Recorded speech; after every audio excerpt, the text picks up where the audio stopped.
Welcome to a podcast of fantasy and romance, or as we like to lovingly call ourselves, APOFAR. We're your hosts, Ashley. And Anna. Explore epic tales of fantasy and romance in your favorite books. We will bring you a wide range of book club books by highlighting indie authors, authors that aren't big household names yet, and yes, covering your favorite big releases. We will discuss the worlds, characters, stakes, and relationships that they created while adding our breakdown and theories as well. At the end, we'll face off in our war games and bring you along. A couple of housekeeping things before we dive in. First, this is our spoiler warning. This episode will contain spoilers for all of Shield of Sparrows. If you haven't finished the book yet, this is where you should push pause, go finish the book, and then come back and listen. We will have a separate spoiler warning before our war game segment at the end of this episode. We hate spoilers here at APOFAR. Also, this episode is for the first 30 chapters of Shield of Sparrows. But just in case, you do need to read the whole entire thing before listening to this podcast. Second, this podcast has an explicit rating. We will be discussing mature themes and we cuss a little. So if you're not ready for your kids to go to school and talk about put your hands on the headboard or how many spicy things can happen on a throne, then this would be a good time to pop on some headphones. Here we go. APOFAR Book Club is now in session. Okay, so we have changed up our segments a little bit for this episode because the world building in Shield of Sparrows is more involved. So we're going to go over the world building wonders where we break down the worlds created so they're easier to understand first before Anna does her chapter chats. We get into the details of the world building. I'm going to go ahead and go over a couple of things that you would need to know for us to set this up. So one is that the Shield of Sparrows is actually a Calandran trade treaty agreement that helps keep the 5 kingdoms of Calandra at peace. And to do that, each generation, the 5 kingdoms offer a king or a future king and a bride. So they get married, and then because that will give offspring that's of both people, that is how they keep violence from happening and so that they all can be at peace. They rotate whose turn it is based on the generation. And so for our book this time, it is Tura and Quintus. The Shield of Sparrows is named after the first bride because her name was Sparrow Wolf, and then the first king or future king was Tanis Oak. So that's where it got its name. And then the other thing that you need to understand when you first start reading the book is the Treaty of Sevens. So it's an ancient agreement that a lot of people have forgotten about, but the Foster says it still exists, is that when one warrior kills 7 female monsters in the same species, he gets a prize of his choosing. So this is because they think that killing 7 female monsters of one species will help lessen the population and control it. And so for this, Xavier chooses a bride prize, meaning he can pick who he marries instead of the king picking who he marries. Then he also wrote down some information about the different gods. So she says it was written that the old gods, Amma and Oda, created Calandra's animals as gifts to humans. The 6, their children, were jealous and made monsters that looked like human animals but were more monstrous. So their children are Isaac, the god of death, Farius, the god of mischief, Corinne, the goddess of peace, Daria, goddess of luck, Arabella, god of love, Mac, god of war. And so those are their 6 children. So those are the gods. We also talk about the geography, which I know is on the map, but just to kind of give you an overview, Calandra is our continent. And then the 5 different kingdoms are Quintus, Tura, Ozarth, Lane, and Genesis. They're each known for a different resource that they can offer to Calandra, and they trade between all the kingdoms. So Quintus is known for grain, Tura is known for lumber, Ozarth is known for iron, Lane is known for spices and gold, and Genesis is known for oil. So those are each of their resources that they trade with the other kingdoms and that they all need to coexist. And that's why they came up with the trade treaty. So then we also have some monsters. And since this is just from the first 30 chapters, I'm only going to go over the ones that were mentioned in those first 30 chapters. So for the monsters, we learn about the Crux, and they are eagle-like with horns. They take a migration, and they say that there's so many in the sky that it's black. The males have an autumn coloring, and the females are black. And they're very gruesome.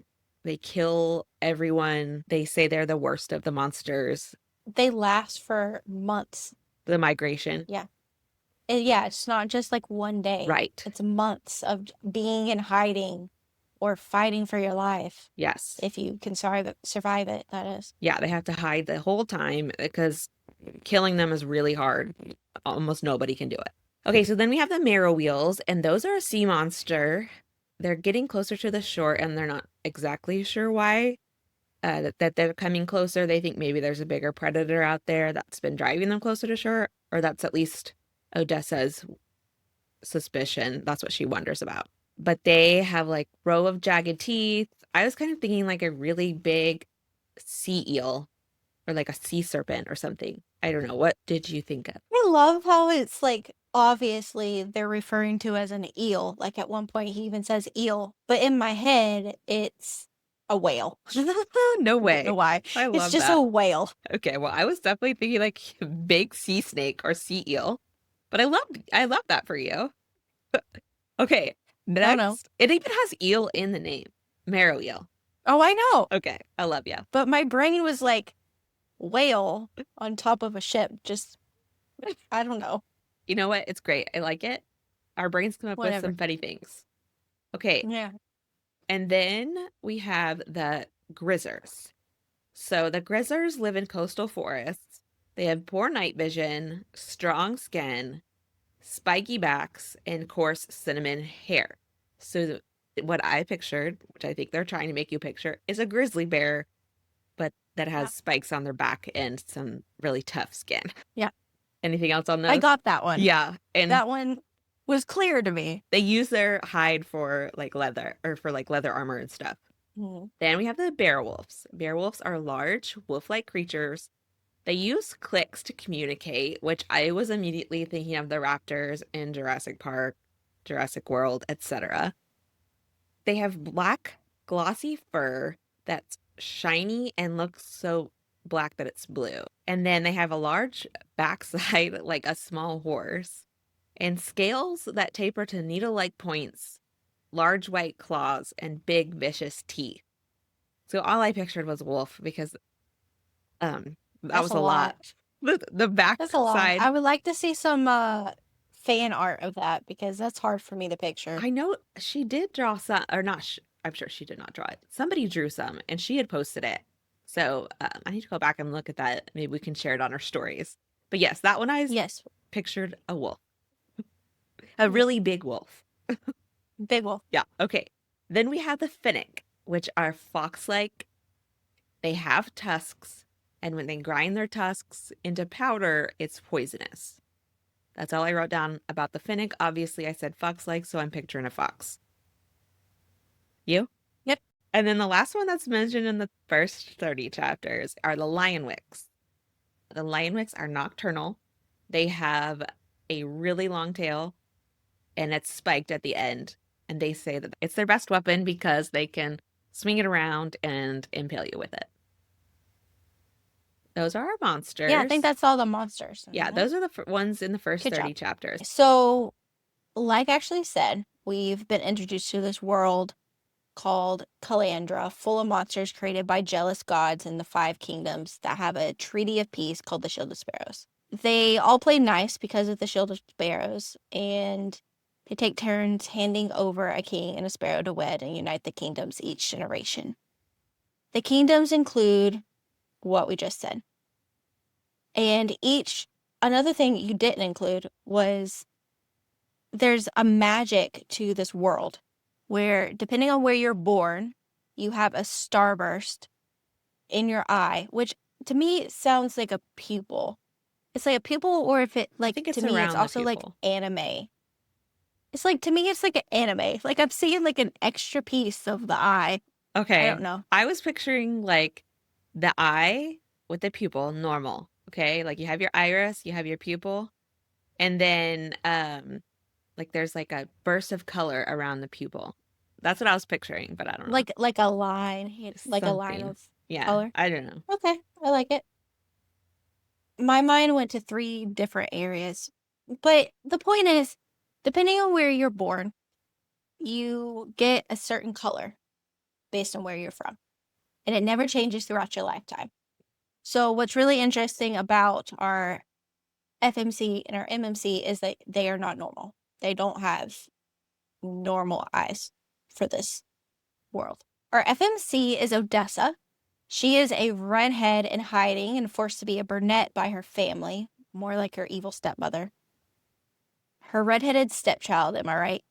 Nice. She has beautiful gold eyes without a starburst, and her hobbies include cliff diving, sneaking out of the castle, exploring monster art, hating the color gray with a passion, and complaining about being the older sister, but not being chosen as the sparrow.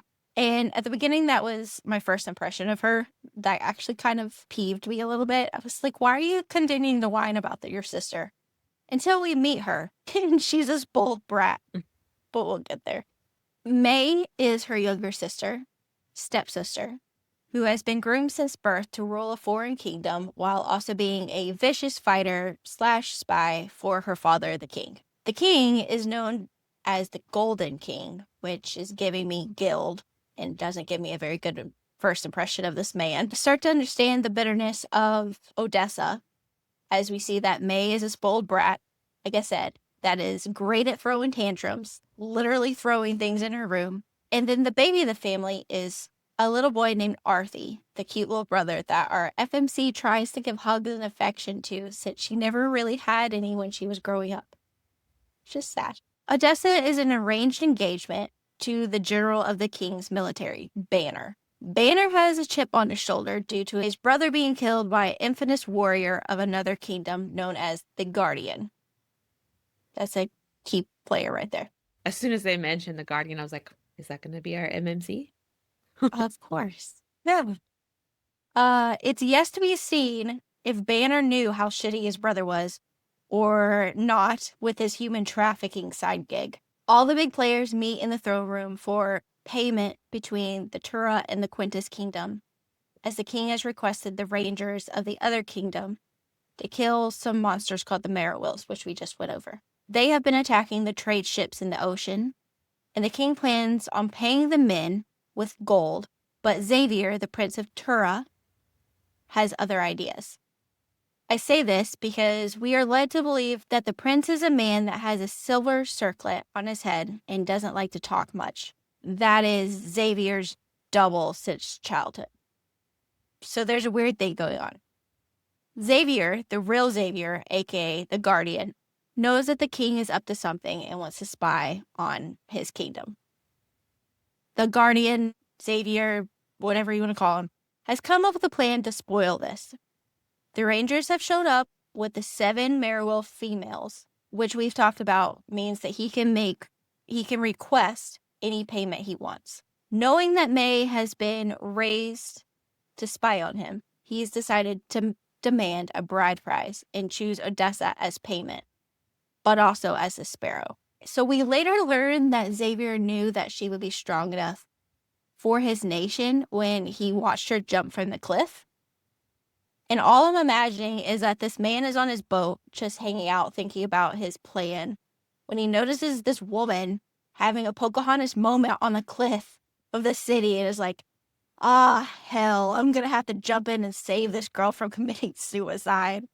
And then she just jumps in like she's done it a million times before, and he just watches her leave the water, dripping wet from the ocean, and return back to the palace. He's basically like, yeah, this girl's for me. I think she'll do great. That's what I imagine. Yeah. He's just being all, oh, how am I going to do this? What did you picture when you thought back about that? I just pictured him like hiding somewhere and seeing her jump off the cliff and that her hair turned red and just being surprised by her bravery, even though she looks, I don't know, because she always says she's the weaker sister. They picked her because she's weaker, etc. but I think he saw strength in her jumping off the cliff. So I was just imagining him like basically being like a simp that's like in the background, just watching her dive off the cliff and just immediately falling in love with her because I'm a romantic. And so that's what I thought. I love how that's your thought, and my thought is he's just like, oh, this Yeah. girl's gonna commit suicide, and I have to help her. Yeah, I'm thinking like, oh, that's so romantic. And you're like, oh my gosh, this girl. Okay. Tells you a lot about my personality, doesn't But it? well, and that's kind of the Guardian's personality. I think it's a mix of the Well, two. probably. So the Guardian tells everyone in this royal meeting that he's going to take Odessa instead. And the family is pissed. And it's all backed up by the Voister priest who seem to literally hold the power here. And Odessa is able to feel their magic. Side note, from the jump, I am on mood ring eye watch. Yes. Because our MMC, Xavier, Guardian, whatever, his eyes are not gold like our FMC. They change color. So we first see them as like silver, metalish kind of thing. And then it changes with his feelings and his mood, hence the mood ring eyes. Okay, so we first see him with silver eyes, which at this point we're basically saying means anger. He also has a flash of white in his eyes when he talks to Banner, a bit of gray and hazel while watching her FMC. The best part of this whole scene is Odessa calling him out for being a jackass, which we'll get into later, I think. Yes, we with will. our war games. Yes. The king is forced to agree to the exchange, and then we get a moment of May being a spoiled homicidal brat again by putting a knife to her sister's throat after the foreigners leave. We learn that her father plans to have basically been wanting to infiltrate the capital city of this kingdom with his armies, so he can find something that he thinks will prevent or protect them from the Crux. Oh, also, my sweet daughter, I haven't shown any love or affection towards for years or trained in combat. Kill this renowned warrior while you're over there spying for me. No big deal. Yeah. Yeah. You just unalive him when you get the chance. Just unalive them. You have no training, but do this. Yeah. They have the signing of the Shield of Sparrows not long after, and the contract is written in the participants' blood. We learn that the contract warns that the participants cannot kill each other without the other dying directly or indirectly. I have a feeling this is probably going to come back to bite us at some point. We get an important moment here where we see our girl has been hiding a sketchbook and a necklace in her rooms. This necklace is interesting as it warms to her skin and has been unable to find any reference to the symbol on it in any of the books at the library from where she's from. Okay, so at dawn the next morning, after staying up all night having spy sessions with her dad, she meets the Guardian again while looking at the mirror wheels at the docks. She takes note of the red blood dripping on the docks, but also the mood ring eye watch comes back, and we see a new color of emerald green and bright green. The Guardian presses them to get on the boat to head out to sea. When the Guardian comes in with the High Foster Priest, I was picturing the Maw from Avengers. I don't remember which one it is, but it's like the creepy alien guy of Thanos's, and he like just kind of floats above the ground. You remember him? Yeah. Yeah, so Yeah. that's exactly who I'm picturing. Okay. When I picture the Voster, that one that floats, and then somebody similar looking for Father Dime who does not float. But then there was a pretty good description of the Voster. There is a good description of the Voster, and let's talk about it for a second. Okay. So the Voster are basically kind of thought as the strongest magic wielders. The only. But it's also kind of, well, that we know of at the time, right? We know of at the time, but don't they believe also that the animals have magic? Yeah, and I'm not sure like if that's everyone or just Turin's, but they do think that there is magic, or she eventually learns that there's magic in the land and that the monsters are magic. So they have strong magic that's obviously been making contracts and kind of rolling over this whole entire continent and kingdoms. But they're also like, they call the Brotherhood multiple times priests, which gives it a religious context. So I'm assuming that they believe that the priest, this Brotherhood, these Voisters are like ordained or given their powers by the gods. Yeah, and Is they're that what you're getting? uh-huh. The Vosters, yeah, that's kind of what I was thinking. There's not a lot known about them. There's like a lot of mystery still surrounding them. At the beginning of the book, she doesn't know where they live or where they're from. She says there's only like a very small book on the Brotherhood. She also has been avoiding them Yeah. the majority of her life because they cause her pain Yeah, to she be can around. feel their magic. She feels like the skin prickling and it's painful. And she's like, why is no one else reacting to this? Which immediately had me, you're the only one that can feel it. What's up with that? Which we don't find out till much later and we'll discuss in another episode. But the description that I wrote down was a tall zombie bird with thick green fingers and toes on pale skin and dark green eyes with no pupil. And then they can control what she mentions here is water and blood, and then use their magic to send messages and make treaties. And air, yeah. Yeah. So there are obviously other things they can do. We find out later, but that's what she knew of at the time. That was one of the things that I just wanted to add in there was about the Voster, which I kept trying to say Zoster or writing Zoster, like herpes zoster. And I was like, it's Foster, Ashley. Foster. Then another thing that I wanted to mention, I'm already thinking that the Guardian is our main male character. I was already thinking that she actually married him because he's the one that talked. I was already guessing that, and I think you were too, because we talked about that. But after we find out that revelation, that in fact he is the crown prince, he's going by the name Ransom. Spoilers. Just Yeah, kidding. You this is should have before. already read this You book, already guys. kind of alluded to it in the description or in the chapter I chats. did. So I'm just going off of that. But I just want to say, because he keeps making these terrible comments to her about Xavier, it kind of is pissing me off. Because what did she do to him? Okay, but this is so after finding that out, this is my headcanon, is that him like laughing at her and making comments about her being attracted to Xavier are actually him being jealous. Because she thinks that this good looking, polished turned prince is her husband, and she doesn't want to be miserable for the rest of her life. She knows she has this arranged marriage with him. So she's kind of hoping something will develop between them so that it's not just like she's basically just a prisoner, basically the same situation she's in now, but with random people she doesn't know. So I think Ransom's jealous. She does feel a certain attraction to Xavier, because that's who she thinks she is married to, and he is attractive.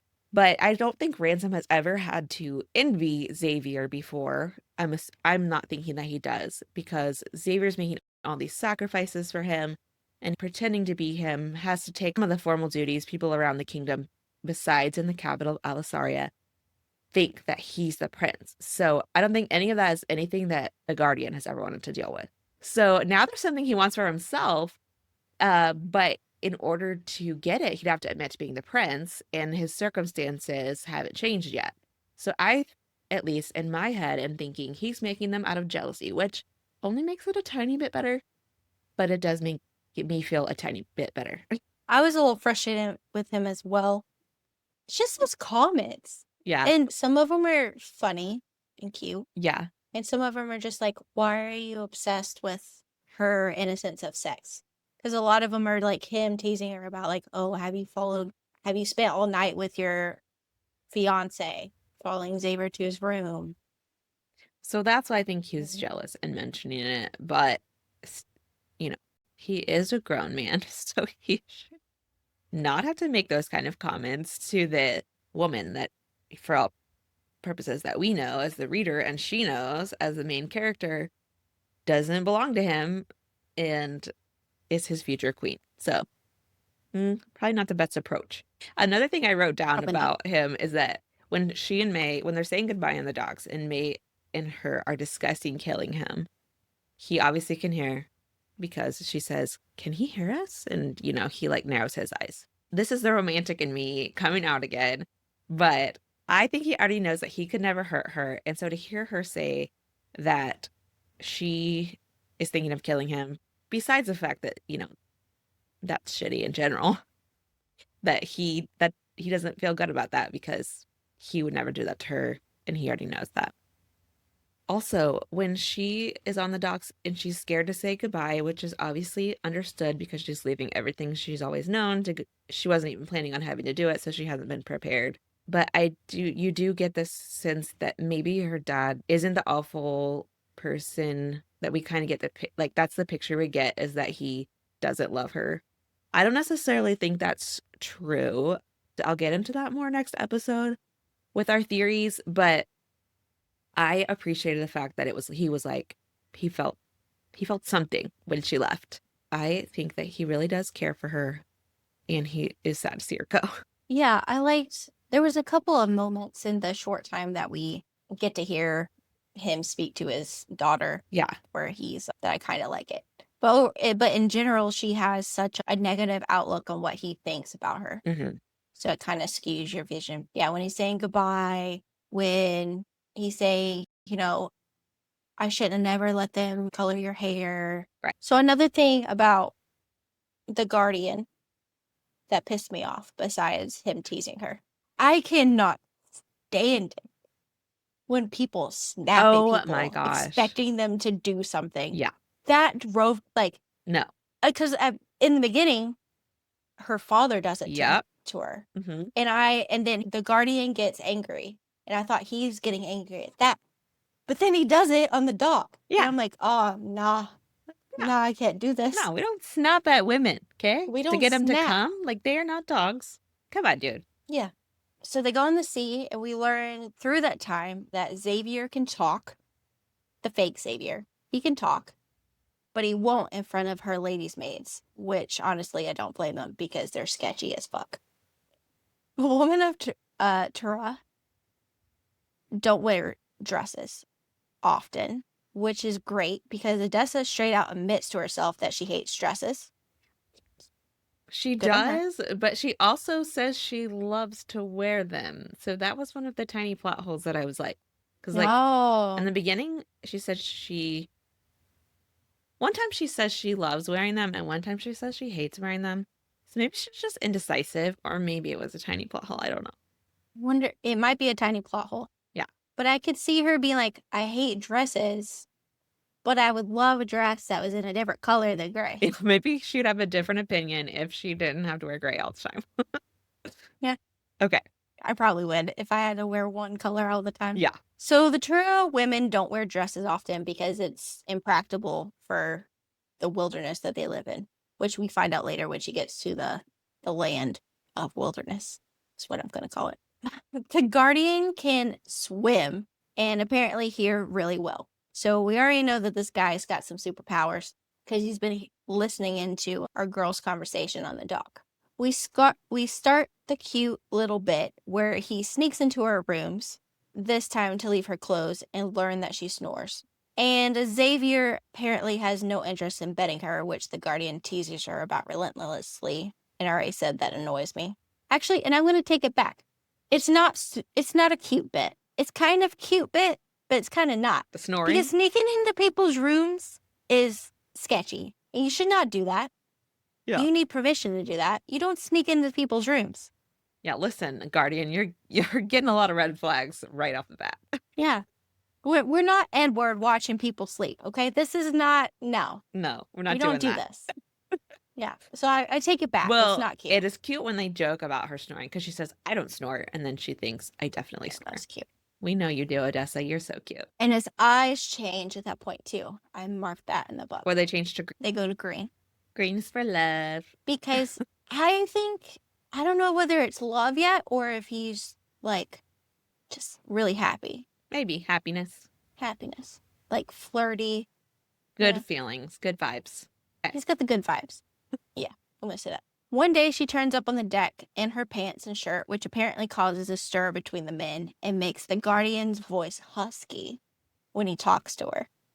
I like that part. But it all turns into a disaster as they are attacked by a Mariel and she falls overboard into the sea. She swims for her life, but don't worry, the Guardian has got this and is able to pull her to safety while basically using her as bait. Another red flag, a little bit. Well, What did you think about that? I didn't really see it as using her as bait because she fell in because she didn't listen. She didn't hold on. Okay. She's not quite used to this whole world yet. We'll give her a little grace. But he did say if you would just stay on the fucking boat, you'd be fine, which is true for the most part. But I disagree.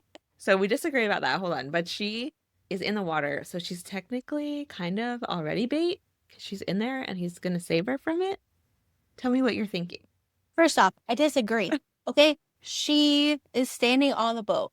The boat gets hit. Her sketchy person knocks into her, and that one goes scurrying off into a corner. Right? And then what's her first thought? Oh, I'm going to go save my other maid Yeah, true. because she's nice. She is But nice. she can't because there's people coming up the stairs. Yeah. And they kind of like knock her around. Yeah. Okay? So then it gets hit again. She falls over. She gets hit again as she's trying to get up. And then she falls over. She's not the guardian. She doesn't have powers. Why are you mad at her? Because he thought she should have gone and held on right when he told her to. And if she had done that, she might have been okay. But you're right. She is a nice person, which is something we love about our FMCs. And she tried to help her ladies' maids, which is very honorable. So you're still mad about it. So mad. Okay. That is actually one of my favorite scenes also, though, because I could just imagine him. Okay, so she's in the water, thinks she's gonna die, and she says she sees him on the railing, and he's like, "Let's go." And I can just imagine him being like, "Let's go," like yelling at them, like, "You better hurry up and give me this harpoon."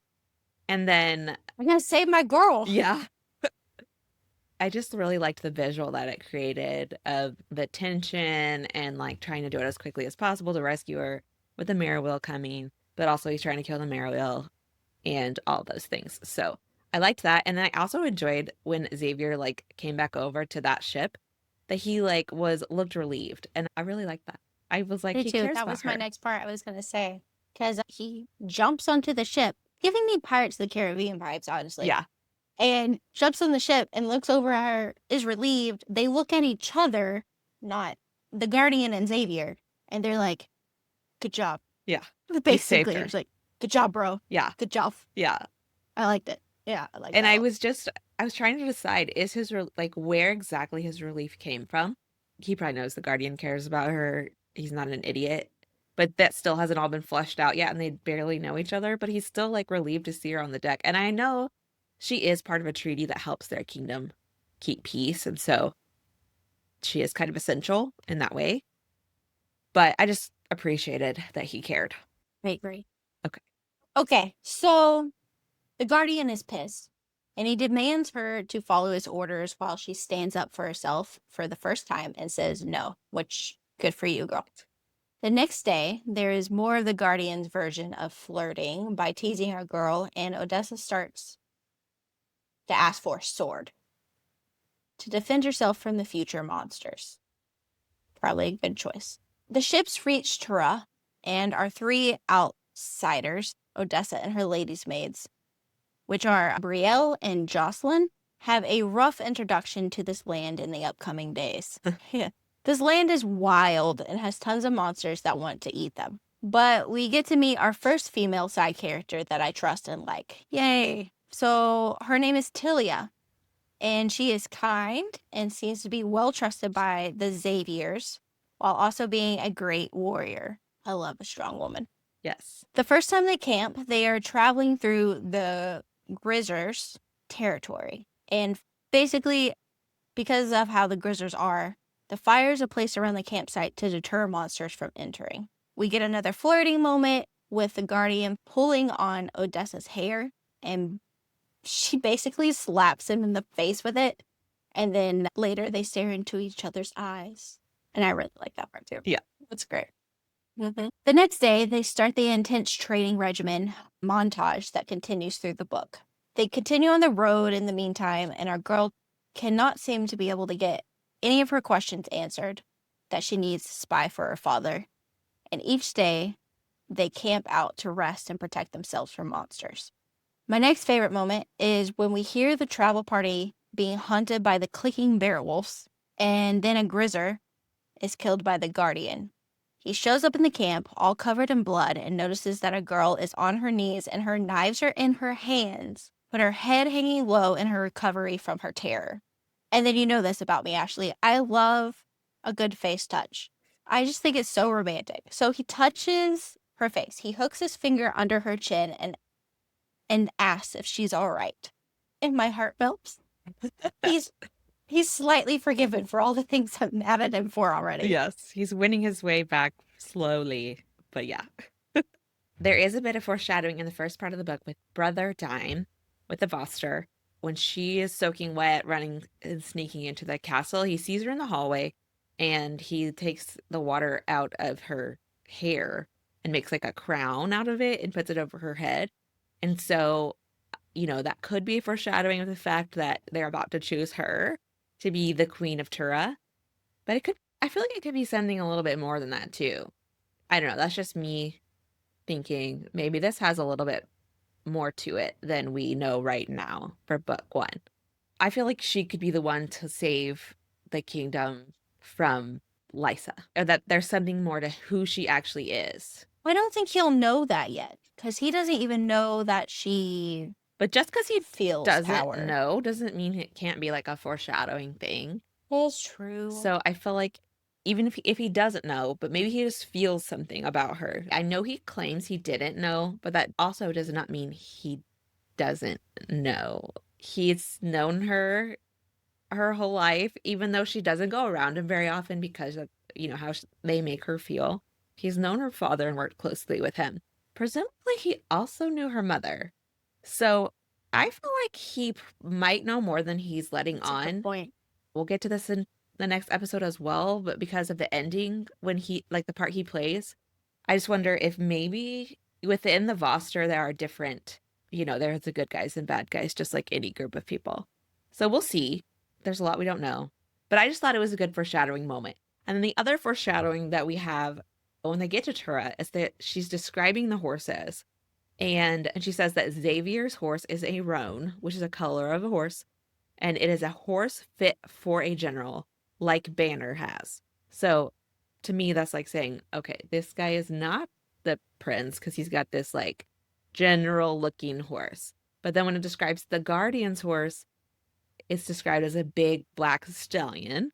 And that's like generally the kind of horse that is described in these fantasy books for MMCs. So that is, to me, a little bit of foreshadowing of our plot twist of the Guardian actually being Xavier. So the next part is we get to a destination we stay in for a while. We make it to the treehouse community called Trio. As a side note, we learn from her thoughts that Odessa has been poisoned as a young girl with the Finnick tusk powder, which we learned is like a fox creature monster, and she somehow survived. Odessa is given a treehouse on her own and is asked some personal questions from the Guardian to hear what it sounds like to not have her lie. And she continues to train to be a horrible spy, and she's on a mission to find some books, which who isn't, honestly. Our local librarian is the second side character that I like. Her name is Kathleen, who provides her with the books, and it's also a source of some answers she is looking for and not even knowing she needs. Lastly, we meet the most adorable 4-year-old girl named Evie, also known as her real name, which is Evangeline. She turns out to be the adopted daughter of the fake Xavier and the real sister of the real Xavier, and has the tendency to run away from her tutor, aka her mother, Luella. Complicated family dynamics there. I know, right? Yes. Did you guess who her mother was going to be? I think I did before Revealed it was it. actually revealed, but I didn't at first. Like when she first found out, I wasn't like, oh, it's Luella. No, I didn't think that. I think it took me a while. What about you? I thought it was Kathleen. I thought that at first, and she actually asked that. So I wasn't very good at picking that one out. That one was a surprise to me. But we don't Yeah, really that have was good surprising. descriptions of Luella, I think, in the beginning for that reason, Well, probably. So this is one of my favorite quotes because I think it's ironic. So she says, "Thanks," I deadpanned, and I was certain I wouldn't earn any compliments today. And then he says, "Praises for the bedroom cross, not the training ring." Okay, that has been quoted a lot. We've seen it shared a lot. But I thought for sure that meant we were going to get a good girl moment in this book. There was no good girl moment, okay? It is ironic. So I was wondering if she did it on purpose. If she was like, "I'm going to put this praises for the bedroom," but then not have him say good girl, which she knows that we like. Everybody knows. So anyway, I just next thought it book. was funny. Next book. Yeah. That's what I'm She's thinking. building the. Yes. She's going to give it to us, but she's going to make us wait for it. Honestly, this book doesn't have a whole lot of sex, No, it doesn't. Which I guess we'll get which to. we'll get with our spice rating here We say that a lot. at We'll get to it. the end. We'll get to it. But I did like that, and then also some more foreshadowing. All about the foreshadowing today is several times when she is training with him, she tries to harm him and is not able to do so. And so, like when I was reading it the first time, I mean, I already knew that I thought he was the main MMC, but I didn't think about the fact that she had signed that treaty and they're not able to kill each other without both of them dying. And so that when she tries to push the blade into his armor or when she tries to shoot him with a crossbow, she can't do it. And that's the treaty's magic. Okay, let's talk about that. Do you think that's actually a treaty's magic preventing her? That is Because I don't. that is what the book heavily implies.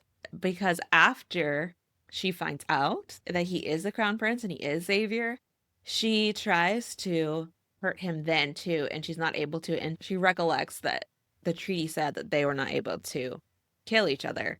So that's the only reason I was thinking that. But I think I know where you're going to go with this. So go ahead. Do you? Well, now I'm scared. I'm not going to go where you want me to go. Well, if not, I can mention it myself. Go ahead. Okay. Well, I was basically thinking that that's not the case. I think, okay, you went on your romantic moment. My romantic moment is she cares about him so much in her subconscious that she cannot hurt him. But I don't think that the contract would say you can't kill your sparrow or your king directly or indirectly. If it didn't have the indirectly in there, then why even put that in there if it wasn't possible to do? You I know what I'm guess I saying? don't know what you're saying. I know what you're saying about thinking it's because she loves him so much, and I think there is an element of that in there as well. The first time through I read it, I was like, "Oh, she can't kill him because she already cares for him." But so the only reason I thought that maybe there was some foreshadowing there is because in that when she finds out who he is, she tries to attack him and she can't. And she mentioned something about the treaty I think that's her excuse even after she because she finds doesn't out. realize. Yeah, I don't think she realizes her feelings yet. But we know she's attracted to him. She knows she's attracted to Just him. because you're attracted, that she's still fighting with herself on What she trying thinks. to be loyal to her father and her feelings Yeah. versus her feelings that she's having for this person. Okay, so you're thinking that the whole time it was just that she had feelings for him and couldn't do it, which is understandable. So, but Yeah. then when she found out and mentioned the treaty, she was like, "Oh, well, of course I can't hurt him because we signed that treaty in our blood." Yes. Okay. Because why would the contract even have that in there? Well, why warn that with saying, oh, if you did kill them, you would die too? That wouldn't be a possibility if you couldn't kill them. Does that make sense? I know. Yeah, actually that is where I thought you were going to go. Is because it doesn't make complete sense to put that in there if you can't hurt them at all. Right. Yeah. That does make sense. I don't like that he's an ass during the training montage. It drives me a little nuts. At the beginning. Well, no, he's pretty much an ass the whole time. In trio. Before I think there's a definitive turning point in their relationship that's like right at the end of these 30 chapters. So I think he's harsh in the training montages before that and like pushing her so hard. And he pokes at her insecurities about her family. And so I really liked the moment when Xavier came and stopped him from pushing her so hard and said she'd had enough. Guardian started to say she's had enough when I say it's enough, but Xavier interrupts him and is like, "No, when I say it's enough," because she thinks that I am the crown prince. And so, like, he's essentially stopping him from pushing her harder than she really needed to be pushed during that time. Okay, so you think it was like a power struggle between the two? I do, because the Guardian's trying to say, he says when she's had enough because he is her husband, he is the crown prince. And Xavier's like, well, actually, nobody really knows that. So I'm the one, and I can protect her from you being an asshole by stopping you right here. And that was probably a big deal for him because the Guardian is his prince, and he probably doesn't stand up to him very often. Often. Yeah. So Yeah. that was probably like, to me, it was a big moment of him again being such a good person and caring about her, even though she's not actually his wife. I have a different opinion. Okay, let's hear it. I think we haven't got to the point where we know that he is infected, but I think it's an infection related. Huh. I Oh, think it's the longer he has this infection, the more monstrous he becomes. And he was losing himself a little bit in the act of the fight. Because during that whole entire scene, we're going back to the mood eye ring, his eyes turn silver. hmm. He's in the fight. He's not into teaching. He's not into what he's in the fight. Yeah. And he wants to keep going. And I think that part of him has taken over. And Xavier's like, nah, dude, check yourself. Yeah, maybe you're right. His eyes are silver, and that's the same color that they are after the bear wolf attack when he, like, basically is like, go ahead, kill me, do it. And then, Mm-hmm. yeah. So, and then later he's like, I could have hurt you. And she says, but you Yeah. didn't. So that's definitely possible. I hadn't thought of it like that. I also feel like I do think he cares for her already, because even after that, where he pushes her like that, he leaves like a bath in an apple or whatever in her room, her tent. And so I also, He's observant. yeah, Good job. he's very observant. He knows he's messed up, whatever reason it was for. And so he's like, oh, shit, let me just fix this real quick. But anyway, and then I also feel like they stopped that trio, not just because he didn't trust her still, but because he noticed she wasn't eating. So I think that he was being caring and like, she's not eating.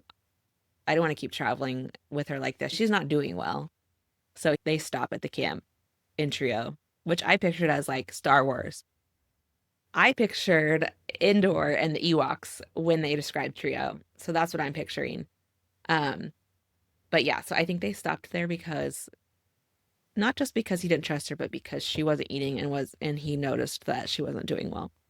So, I can get behind that. yeah. I didn't think about that. Another thing that I did note was when she kisses Xavier's cheek outside the treehouse. That kind of broke my heart a little bit because she's like really trying. He's kind of stuck in a bad position because he's like, okay, well, obviously Ransom's gonna be jealous if I do anything, but also I don't want to make her feel like she's not desirable On the boat? That was so awkward. when he just like walks Remember away. how she's like, do you desire me? And he's just like, You're a very beautiful woman. walks away. Yeah, well, that's like, so we're not gonna, and then it's just like, I am leaving. Not gonna have this awkward conversation. This is Ransom's fault. He can deal with it. And then later, Guardian was again teasing her about where he's sleeping. And she says, I just hoping that he would take me back to the room. And then he ends up being behind her. And she's like, oh, shit. That was funny. It was like one of those, he's right behind me, isn't he, moments.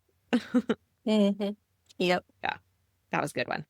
Okay. And so the library is short lived for a girl because King Ramsay shows up in trio and comes in with his mins and burns all the books they can find in the village.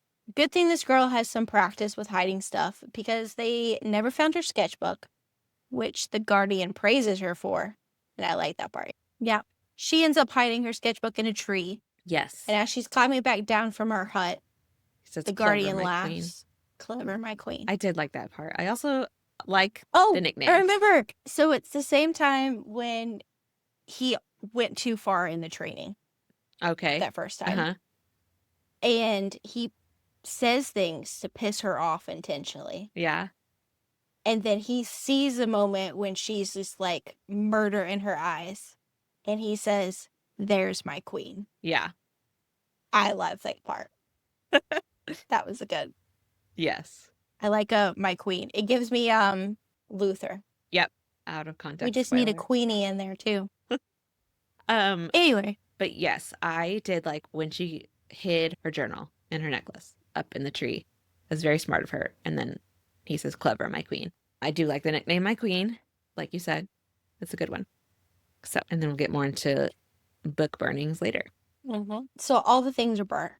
And they continue on the training montage, and she continues not getting any information that she needs.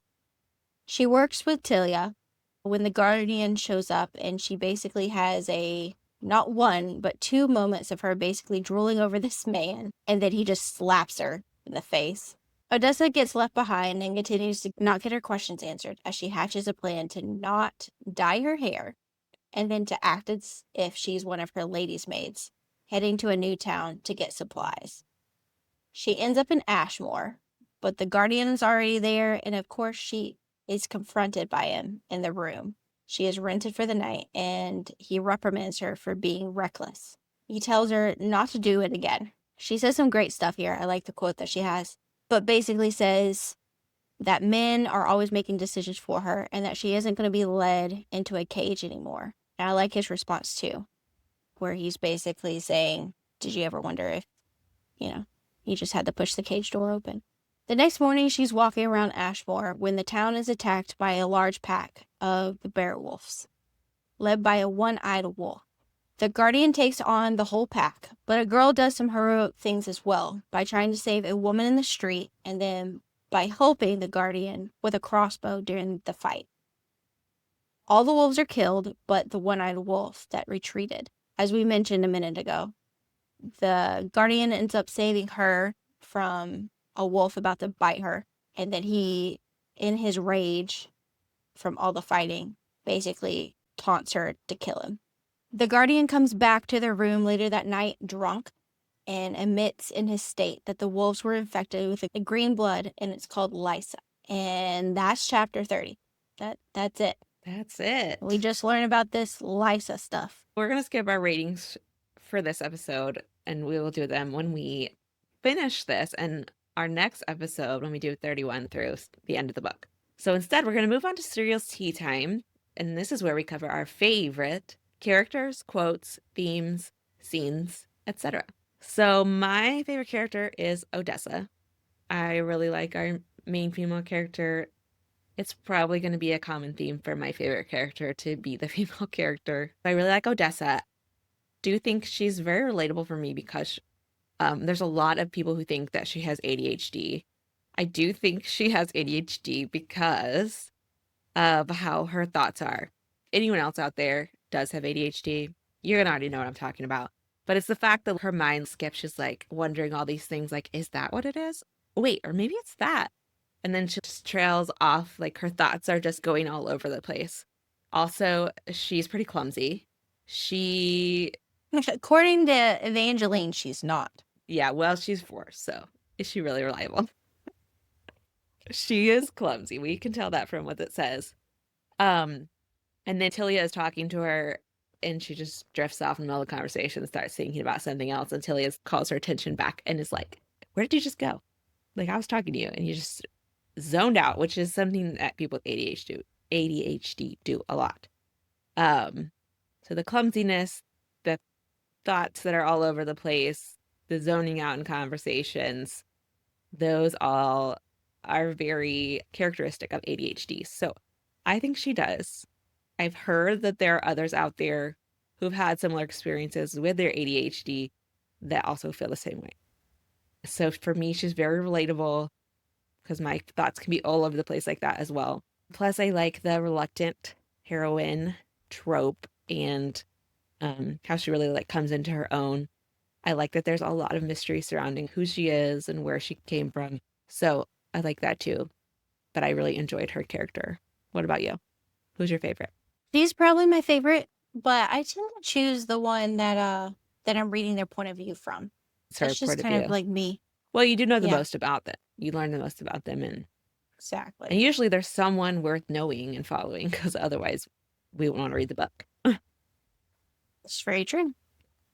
Though sometimes I don't like. There is on a rare occasion that I don't like the main character, but most of the time it's going to be them. Yeah. And if I had to choose a second, I would probably choose Tilia. I think she's the most chill. Yeah. And like just good. Yeah, she's very Like level-headed. can we talk about her relationship with her husband? It is Yes, so cute. it is cute. That's a good one. That's a Of good love story there. you. Yeah, they really It's love each other. adorable. I didn't really pull out themes from this one as much because there's still so much we don't know, except for the fact that she felt like ignored um by her family and that they didn't trust her, and then her gaining the trust of these people in Torah instead. So that was kind of a theme. But my favorite scene we already talked about was the one with the mirror wheels, where she falls in the water and is rescued by the guardian. I really liked that one. And I did really like the beowulf attack where she saves him and he's like looking up at her like exasperated, of course, because she's not hiding. My favorite scene was I just really liked it when he showed up at the camp because she kept thinking to herself that everyone had abandoned her. And then he shows up, he kills the Grizzer, and I've already told you, she's kneeling, she's defeated, and I think it was a really good connecting, showing his soul that he's checking on her and he actually really, really cares. Yes, I agree. Yeah. I like that scene a lot. And then, what was the other one you talked about? Favorite themes. Yeah. I feel like it's giving a little bit of Cinderella. Like, I know that the father isn't dead, Hmm. right? The Yeah. mother's dead. But we get a stepmom. We get not really an evil stepsister, but one that's not great. Doesn't seem to really appreciate her and love her like she deserves. And the family doesn't seem to love the children like they deserve because she has to give her little brother hugs and affection. And there's some manipulation going on. There's some hatred of the previous wife of the king from the Hmm. stepmother. This hiding from her hair, which is weird, which is not Cinderella. But then she's taken out of that situation by getting married to someone else. Huh. Feels a little Yeah. Cinderella-ish Like I could see that. to I me. could see the similarities. What's your favorite quotes? Yes. Well, let me see. I already mentioned, You said did one I? of Which one was mine. that? The praise for the bedroom cross, not Yes, for the that seems to training be wheel. very, All right, so the first one is when they're on the ship and he jumps off the edge and starts swimming to the other one. And it's the end of the chapter, and she says, almost like the idea of watching the son of a yeah, bitch I liked drown. that too. That was No, good. I don't. Then I liked his line saying, not all monsters are born from gods, my queen. Some of us were Yeah. made. Then during the first half of this book, we see a couple of them of the I hate you. Yes, you do. Don't Yes. forget, which turns into Yeah. something continuously increasing in sweetness as you continue Yeah, the book. that's a good development. I love that one. Hmm. And then my last one is when I was telling you how she was sticking up for him and to him. And she says, those were decisions made for me by the whims of men. So you can threaten to take away my freedom all you want, but I will fight you every step of the way until my last breath, and I will not go quietly into the cage. Yeah, I liked that too. Is that all four of them? Mhm. This is kind of a quote, but it's another moment. So I liked when the Lionwick was wandering through their camp in Trio, and it goes past her tree house, and she's out there like watching it, and she notices the guardian out there, and she mouths to him, "Kill it." So she's mouths kill it, and he's like, "You kill it." I just thought that was really funny. And then she's like, "Yeah, right. I can't kill it. You know that." But I just liked how he's like, "You kill it. I'm busy." I liked that part. And then I also put down that I hate you one. It does so good with its It progression really through the does. book. She did really well with that. Because by the end, which you should already know because you've read this book, but at the end, it turns really sweet and I really like it. Okay, we'll talk about that next time too. We'll cover that next Story of time. this whole Yeah. episode. Next time we'll cover it. Okay, Next I did time. really, but this one she says, "I guess so." She says, "I sank onto the mattress, missing my pillow. I hope my snoring keeps you awake all night." He chuckled. "Good night, my queen." The sound of his voice, haunting and beautiful, followed me into my dreams. I like that part too, because she was like, oh, my story keeps you awake all night. Next is war games, where basically we create a game ourselves just to have fun, and we decide who's going to win, and whoever loses ends up dying in some vicious way related to the book. And I would like to put my vote in for being, I don't know, torn apart by a Okay. gizzard. Okay. Is that That going to works for be me. I the... was going to let you choose. Yeah. No. Yeah. Yeah. How This is exciting. kind of your, I mean, you introduce it, so I guess you get to pick the stakes. All right, cool. So whoever loses is going to get torn apart by a grizzly. So, with our war games this time around, we are going to debate if Odessa can project her thoughts or can the Guardian just read minds. And you start. Okay. So our thinking is that when we when we debate these things, that whoever's listening can DM us or comment and tell us who you think won. And if nobody does, that's totally fine. We'll probably make one of our husbands pick. Okay. So we're gonna let someone decide who wins. I think that Odessa can project her thoughts. And here are the reasons why I think that. My first example is in the throne room, the very beginning. The word jackass is in italics, meaning, which is supposed to indicate that she thinks it. But then people react to her saying it. People gasp, they're shocked, but she just thinks I must have said that out loud, but it was in italics. And those of us who have read the genre a lot, we know if it's in italics and then just like, oh, I must have said that out loud. She probably did not say it out loud. Then another example, when she is about to cry and May calls her out on it, or when she thinks I hate you at the Guardian and he seems to know that's what she's thinking. So I did pull out arguments from the whole book. Is that okay? Okay. Sure. When she's Mine won't be, but sorry. sure. When she sees Rams, No, I don't when care. I already told you I'm going to lose. when she sees Ramsay and Rivali, he calls her the Sparrow. And I have a name is in italics, like she's thinking it. And then Ransom whips his head to her because he heard her say it. She also calls the king a coward and he calls her ignorant and tries to intimidate her. And she thinks, because it's in italic, fuck you. But the king straightens and says, I was told the Gold King's eldest daughter was weak. I see my spies have been mistaken. And so you could say that it's just that he like saw that she was defying him, but it could also be that she somehow like projected her thoughts. He knew that's what she thought and he was responding to that. Okay, and then another time, in the one sex scene that we really get in this book, she thinks it's because it's italics, dreaming, I'm dreaming, and Ransom answers, it's real. Then, when Tilia is taking care of her after her strangling, Odessa thinks Ransom is going to lose his mind. And then immediately Tilia answers, Ransom is not going to take this well. And Odessa is like going to tease her about being able to read her mind. So there's a lot of examples of that happening.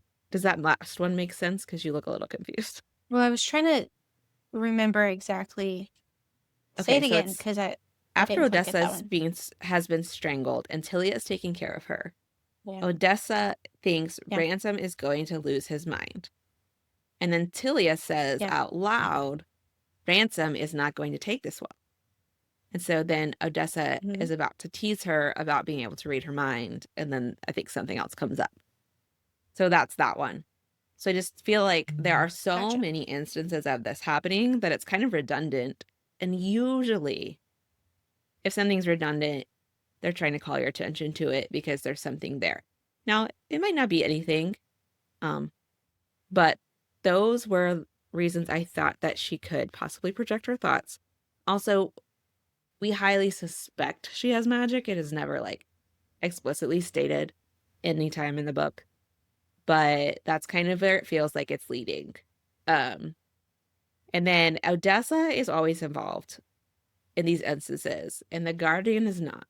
No, it could be because this is from Odessa's point of view, so we are not getting the Guardian's point of view in every interaction that he has. So we're missing a lot of information. But so those are my arguments. about why Odessa can project her thoughts. Okay, so first question. Is this really, because we came up with these prompts. People that are listening, we came up with these prompts. And as I was doing my research, I decided that I hated the idea of Okay. both of these. So after you did your research, is this your official For this prediction? one, yes. I do think there's something where Okay. people can hear what she's thinking or she can project what she's thinking only because of those examples and how often it happens. Okay. I mean, I could think of some rebuttals to it, but let's see what you have to say. So I spent so much time on my third-ish read-through looking for every single italics thought that she had. And in the first 30 chapters, there's only one that makes sense, which is the first one And that's the jackass one. of her in the throne room saying jackass. All the rest of them, no one ever responds to, no one ever does anything to Okay. us to. Now that's the first True. 30 chapters. Now you made a good point because I do remember her saying, calling out the king and the guardian responding to her at that time. And I do feel like I vaguely remember the sex one. So, but in the first 30, that's the only one that actually was. And I can easily say to myself, oh, well, that's a coincidence because there is a times in books where they accidentally say something out loud. That's fair. And we did not specify, or I did not get permission to include the whole book in my argument. I was just, I think it would be hard to argue a point with only half of the information. So that's why I included it all. But you are right. It does only happen once in the first 30 chapters. Maybe I should lose on that technicality. I guess we'll let you guys decide. Yeah. Okay, what was your thoughts? I just don't know if I truly think, because I feel like the other ones could be just like why points could just be brushed off as observations. Okay, so do you want to go ahead and argue that the guardian can? Yeah, I'll go ahead and just say why I think it could be, but I don't agree that it is. Let's hear it. I just whatever. It's fine. It's totally fine. We're fine. So the guardian can read minds. The biggest thing to me of a possibility for this is that he always seems to be having unspoken conversations with Xavier. Like multiple times, they're just looking at each other and just like locked in and having a conversation. Like, I know they know each other well because they've known each other since childhood, but I feel like they could just glance at each other and know what the other one would do in the situation rather than just staring at each other's eyes and be like, let's have a whole conversation. You know what I'm saying? Actually, that's a great point. So that's one. And then to me, these could be, like I said before, on yours, it could be brushed off as observations because we know he can observe things such as he knows that she wants an apple and therefore there's an apple. It could be an observation, or he could just read her mind and be like, oh, this bitch wants an apple. I'm going to find her an apple and woo her. Listen, I don't know. he would never say this bitch. He would say, my queen wants an apple. I'm sorry. My queen wants an apple. Let me go find one for her. I can, in the beginning, I could still see him be able to read minds. Mostly, like, we see a lot of his facial movements and emotions in the throne room at the very beginning. She's very descriptive on what she's seeing as everyone is responding to what's happening. And so he seems amused a lot of the times. And I don't necessarily think him as a personality would be amused with the fact that this king wants to try to spy on him. But I think he would be amused with the thought processes that she's having, where she's just like, someone. My dad will say no, right? Like, yeah, and she's kind of all over the place. And she's talking about the fake Xavier being like, he gives no cares about what's Yeah. happening right now. And I can see That being amusing. the Guardian just be like, Yeah. okay. Just be amused by the Yeah. whole situation. Um along with that, same thing. All of it seems to be not just when she's kind of like being funny in her head that he's being amused, but also mood ring eyes. His eyes change to hazel when she's thinking about that she doesn't know if her father really cares, if he loses her, if he just doesn't like his authority question. And I feel like the hazel could be irritated a little bit that this woman that he already admires is not appreciated how he thinks should be. And I like this one on the boat. She has like a stare down with Xavier and the Guardian asking for the sword. And at first, it doesn't seem like they're going to give her one. And she's looking at Xavier and she thinks, say yes, please. And a few seconds later, the Guardian gives her the sword. And then next couple sentences, she's counting down to 10. And as soon as she gets to 1, it's like he already knew she was counting down and he takes it from her. Yeah. And then there's also a quote say, he studied her like he was reading every thought that passed through my mind. Okay, that's my argument. So that's the end of the argument. So, base your votes on those. But now what do you actually think, since you don't think it's either one? I just think he's observant. Okay. And that she wears her emotions on her face. Yeah. Yeah. Totally possible. Right? Could be it. Okay. Yeah. Could be.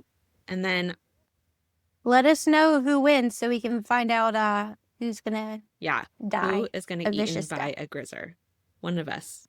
And we're still keeping a tally from all the different episodes. All right, so that's the end of War Games. Let us know what you think. Our next episode will be covering the rest of Shield of Sparrows. So catch up on your reading. Think about what your theories are and come and listen. Thank you so much for listening. We are a baby podcast, so it would be so helpful if you would rate and review us on your podcast listening platform.